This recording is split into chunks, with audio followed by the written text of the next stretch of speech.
Hello, beautiful people of the internet. How are you doing today? My name is Jackie and welcome back to my YouTube channel.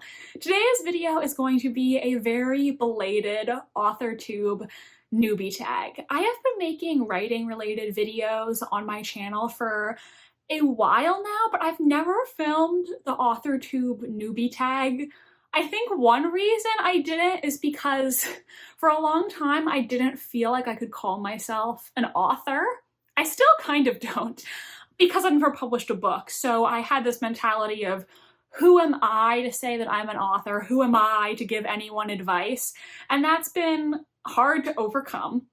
But I thought it would be nice to finally, make this video since I've been doing writing videos for a while now. This tag was created by Jenna Streety. I will link her down below. This tag has, I think, 13 questions, so let's just get right into it. Question number 1 is, what is your book's pitch? And if you have multiple books, say whichever one is your favorite. Well, I have a querying manuscript and also a new manuscript that I'm currently writing. My querying manuscript I nicknamed Project Mayfair, and the manuscript I'm currently writing I nicknamed Project Dagger. I'm still being a little tight-lipped about Project Dagger and its plot, so I will tell you a little bit about Project Mayfair. So if you're new here, Project Mayfair is my Regency era historical mystery. It is set in Regency London in the year 1811, the very beginning of the Regency period, and it follows a professional investigator and an intrepid female writer who joined forces to solve a murder in Regency London. And here's a little mood board for that project that I made in like 5 minutes on Pinterest. Question 2, if you were a book, how would you pitch yourself? Oh God, I'm so socially awkward and shy. Just not that outgoing and confident when you first meet me. But I like to think that I'm a nice person, a good friend, and once I'm comfortable with someone, I will just, chat away with them. So I guess if I were a book, I would be a book that maybe starts off a little slow, but the deeper you get into it, the better it gets. Is that a good pitch? I don't know. Question 3 is, what do you usually write? So I am an aspiring historical mystery author. Both of my books are murder mysteries that take place in the past. For a long time, I thought that I was going to be an author of contemporary thrillers, but I started several mystery thriller projects and I wasn't able to finish any of them. When I discovered the historical mystery subgenre, I just felt really inspired to write a book like that, and that resulted in Project Mayfair, which is the first book that I ever successfully completed. Murder mysteries are just my all-time favorite books, and I've always loved history, so I think combining those two things into one story with a little splash of romance perhaps on the side, that's just the perfect recipe for me. Question 4 is, what's something you'll never write? Smut. Next question. Question 5 is, what's your goal for starting an Authortube channel? I really started making writing videos just because writing is my passion and it's something that I've always been interested in. So since it's a large part of my life, it just seemed natural to share that. Since it's something that is so important to me. I just hope that I will be able to share that part of myself, connect with other people on here, and hopefully if I do ever end up getting a book deal, this would be a good place to promote my writing and help my career. Question 6 is, what made you want to start writing? And the answer to this is I actually don't know. I literally have been writing since before I knew how to write. When I was about 2 or 3 years old, I would make up stories and I would scribble these little drawings to illustrate my story terribly. And then I would have my grandmother write down the sentences underneath the images because I physically could not write. So I don't remember how that started. I guess just literally my entire life I've been interested in telling stories. Of course, I'm sure the stories that I wrote when I was 2 or 3 were terrible and had no plot. They were probably just about, you know, mommies going to the grocery store, or there was a happy family who lived in a house. I don't know what they were about. I'm sure they were bad. My illustrations were definitely bad, but it's just been something that I've been interested in for as long as I can remember. I guess if you believe that people are put on this earth for a purpose, my purpose was to be a writer. I don't remember a time when I wasn't interested in writing and storytelling, so I don't really have a definite answer to this question because I don't remember the moment I decided to be a writer. I've just always been one. Question 7 is, what's your publishing path? Obviously, I can always change my mind in the future, but at this point in time, 100% I want to pursue traditional publication. As I said, I am currently querying my first manuscript, Project Mayfair, sending that out to literary agents. And obviously, if years from now I haven't succeeded pursuing traditional publishing, then I will have to reevaluate and consider other options. But at this point in time, traditional publishing is something that I really want for many reasons. One is just because realistically, when you're publishing traditionally, there is the potential to reach more readers than you would with other avenues. I also just really want the support because when you are publishing traditionally, you have your agent to work with you on your books, and then you have the team at the publishing house, the marketing team, the editor. And I just really want to have people to help me with those things, because if you are self-publishing, then you basically have to wear every hat. You're editing your own book, you're hiring the cover designer, you're in charge of the marketing. And I would like to not have to do all of those things. I would like to ideally have a say in those things, but I would like to have a team of professionals to help me market my book and sell it as a product. So that's currently my goal, but obviously you never know what's going to happen in the future and how things might change. Question 8 is, what content do you bring to the Authortube table? This is a hard question for me because, like I said, I do kind of struggle with my self-confidence. And one of the struggles for me at first was wondering what I could bring to the table, because I felt like I couldn't really give people writing advice since I myself have never published a book.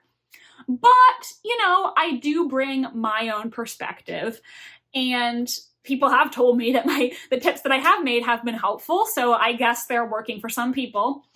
One thing that I do think I bring to the table is my perspective as a mystery author, because I personally don't know a lot of mystery authors on Authortube.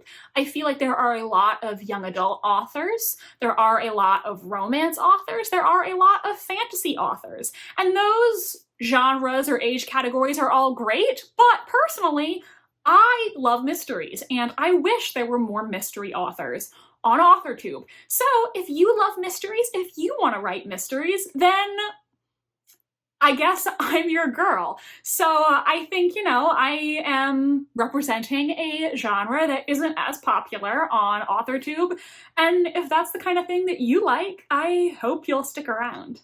Question 9 is, what's your biggest writing struggle? This is a good question.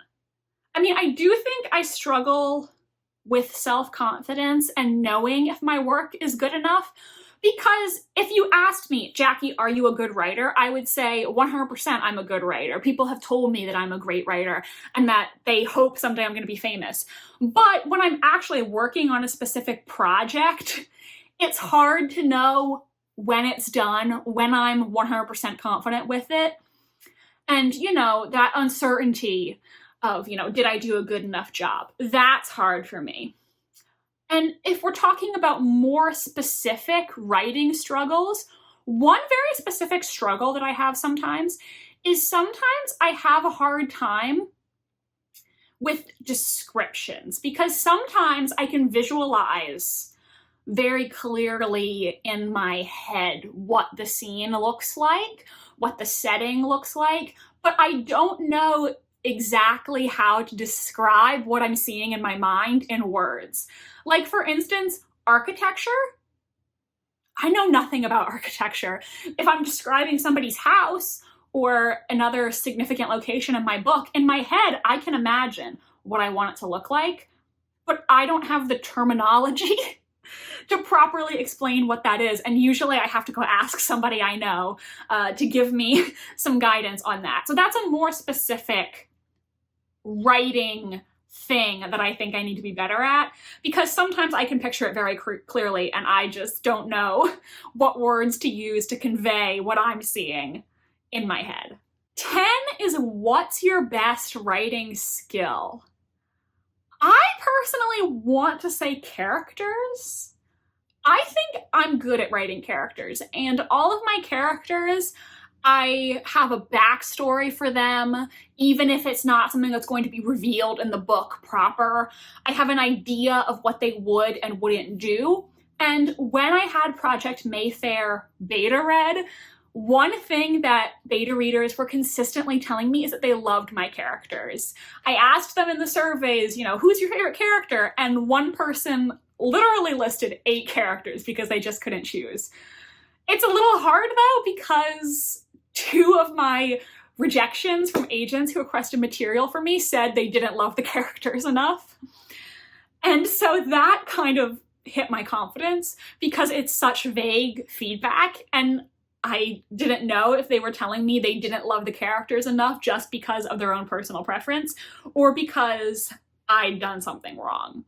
But instinctively, I want to say that's something that I'm good at, because actual readers have complimented me on my characters and said that they really enjoyed them. So I want to say that's one of my best skills, but the agents and their vagueness did make me question that. That's one of the hardest things about querying. Obviously, I don't want to come across as entitled. I understand that literary agents are very, very busy people who have full client lists, and it's not their responsibility to give me detailed feedback. But it is very difficult when they give you this non-specific feedback and you're left to interpret it yourself. Because the agents who told me they didn't love my characters as much as they wanted to, those rejections, they didn't say anything specific pertaining to my book. They didn't mention the characters' names. So I'm wondering, does this mean there's something I need to improve with my characters? Or is this a rejection they've also sent to 100 other people? And so it sucks to be in that space where you're wondering and you don't know exactly what they meant. But this is a tangent. I have ventured so far from the point. Let's move on. The next question is, if you've been on YouTube for a while, what's your best Authortube tip? Or if you're new to Authortube, what is your biggest Authortube question? I don't really have a question, so I guess I will give a tip. One, I think it is very important to be your authentic self with your YouTube channel. I always try to be who I am and share my genuine opinions and thoughts on this channel because I want to come across as authentic. And I, as a viewer, also like YouTubers who feel authentic to me, who feel like they're just being their real selves and not trying to be something they're not. My other really big tip is interact with your commenters and interact with other people. I think that's the best way to build and maintain connections. And I understand it's really hard. It's hard for me sometimes. I try to acknowledge every commenter on my videos and respond to them if I can. Sometimes though, I'm not really quite sure what to say in response to them, and I just leave an emoji or something, or I just give the comment a heart and don't say anything. So I understand it is a bit nerve-wracking for all of us socially awkward, introverted individuals, but I do think acknowledging your viewers and letting them know that you appreciate them is really important in terms of community building. Next question, are you looking for any new channels to follow? Betas, CPs, or other types of writer buddies? If so, tell us who you're looking for and connect with them in the comments. Absolutely, I always want to make more YouTube friends. So if you have an Authortube channel, sound off in the comments and I will go check out some of your videos. I also am planning to get beta readers for my current manuscript, Project Dagger, in the coming months. Like I said, I'm being a little bit tight-lipped as to the actual pitch for that book, but it is a sort of Agatha Christie-inspired historical mystery set in the year 1930 during the so-called golden age of British mystery fiction. So if that sounds like something you would like to read, definitely stay tuned to this space. And I would be willing to do a critique swap with someone if the timeline works out. So if that's something that you would like to talk to me about, just reach out to me so that we can discuss the specifics. But I'm always happy to meet new people on YouTube, and I greatly appreciate everyone who watches my videos. All of you who leave regular comments, I just get kind of excited when I see your familiar names pop up. So if you are a subscriber, if you're just here watching me for the first time today, thank you. I appreciate you, and I hope you'll stick around. Final question, what are you most excited for during this new start on Authortube? Just everything. I'm excited to keep making content, to keep working towards my goals, hopefully getting a literary agent someday soon, fingers crossed. I don't know, I've been querying Project Mayfair for a while and I've kind of started to lose hope, but I do feel optimistic about Dagger. I've started working on a potential query letter for that. So I'm hoping that if this one is not the one, that one is gonna be the one. Keeping our fingers crossed. And of course, I'm always just excited to talk to you all. I really appreciate you all so much, and I feel like you're all my friends, my internet friends, and I appreciate you guys so much. So everyone, that is it for the Authortube Newbie tag. Thank you so much for watching. If you are still here watching, why don't you comment the pencil emoji down below to let me know that you're still here. Again, let me know if you have an Authortube channel in the comment section. I would love to go check you out. Please give this video a big thumbs up if you enjoyed, and subscribe to my channel if you want to see more from me. I post new videos every Wednesday and Sunday. My social media links are in the description if you want to follow me on Tumblr, Instagram, or be my friend on Goodreads. And I think that about covers it. Thank you so much for watching this video, and I hope you have an awesome rest of your day. Bye, and I'll see you next time.